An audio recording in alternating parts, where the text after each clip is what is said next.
So they wanted to battle with all of those with the Lord Jesus Christ at this time.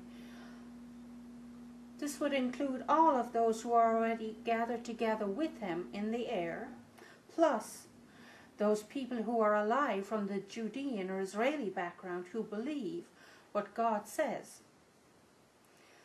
You could look back at what was prophesied in Matthew chapter 24, verses 27 to 31 regarding this event.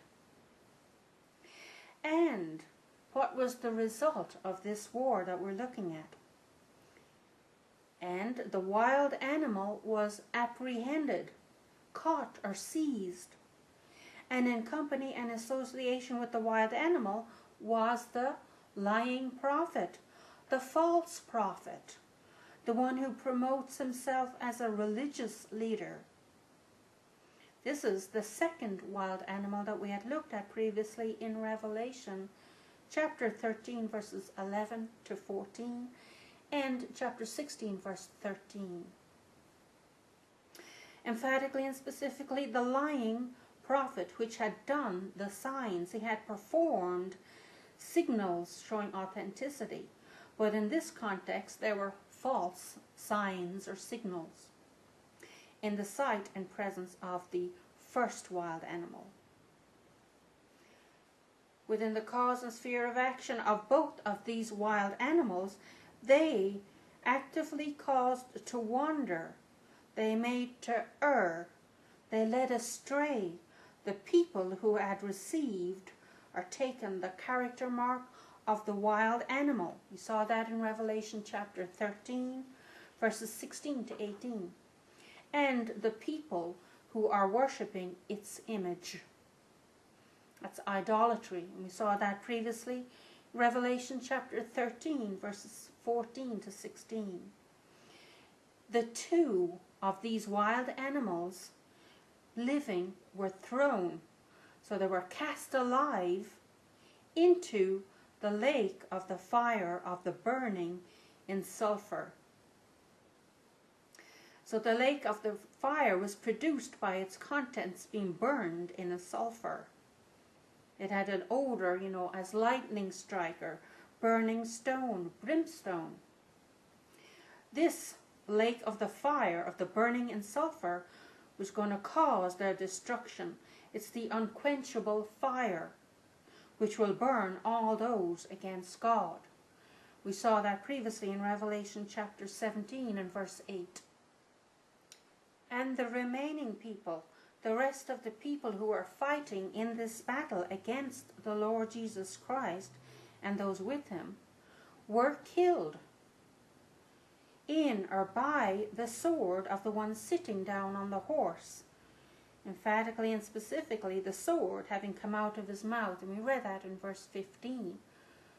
That's the sword of the Lord Jesus Christ. And all of the birds were fed from their fleshes. Every bird was filled with food by eating the flesh of the dead bodies of the human beings and the horses. Yeah, they were satisfied with enough food at that time. Of course, they had been invited to partake in this feast, as we read in verses 17 and 18 earlier. The events described in this chapter correspond to many of the constellations, especially the sign of Leo, which is the last or final sign completing the pictures in the heavens written by God. As we progress into Revelation chapter 20, verses 1 to 3 continues with the effects of this war in relation to the spirit beings opposing the Lord Jesus Christ and those with him.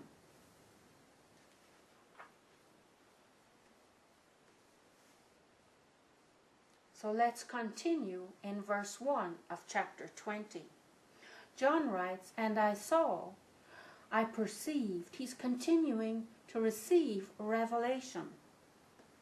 I knew with my mind an angel descending out from heaven.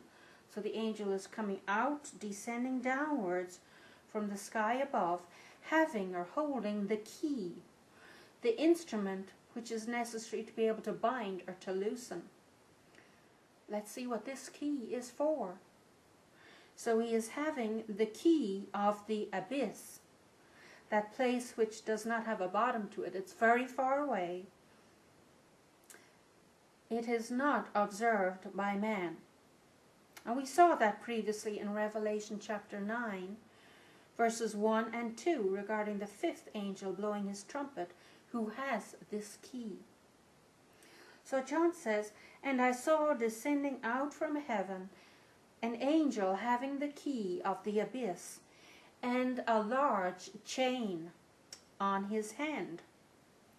And he strongly held, with forceful strength, he took strong hold of the dragon." The word dragon, of course, emphasizes the massive scope of activity of this one being described, and John makes very clear who he is referring to. So the angel strongly held the dragon, specifically referring to the snake. That name snake, of course, designates his activities as being thoughtful or sensible, intellectual. We saw that previously in Genesis chapter 3, verses 1 to 5, and in Revelation chapter 12, verse 9. So this dragon is the snake, emphatically and specifically the old snake. Yes, it has existed for a long time, and we saw that as mentioned back in Genesis chapter 3. Who is the devil? He is the same entity, the same one, the devil, diabolos.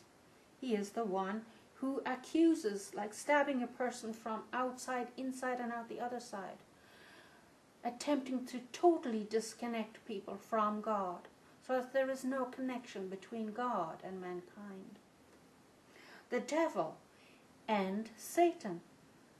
The same one is also called Satan, and Satan emphasizes his opposing or adversarial qualities. It's another name used in the Bible to describe this one. And the angel bound, he tied or fastened the dragon for 1,000 years, 1,000 years, and cast him into the abyss. And he shut or closed the abyss and sealed it.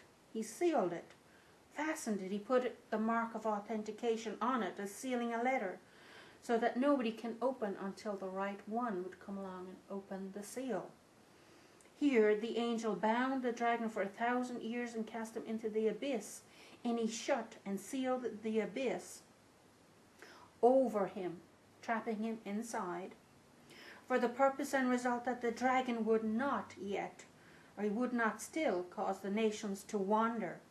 So while he is trapped in the abyss, he is not able to cause people to wander, to cause the people left on earth alive at this time to wander away from God.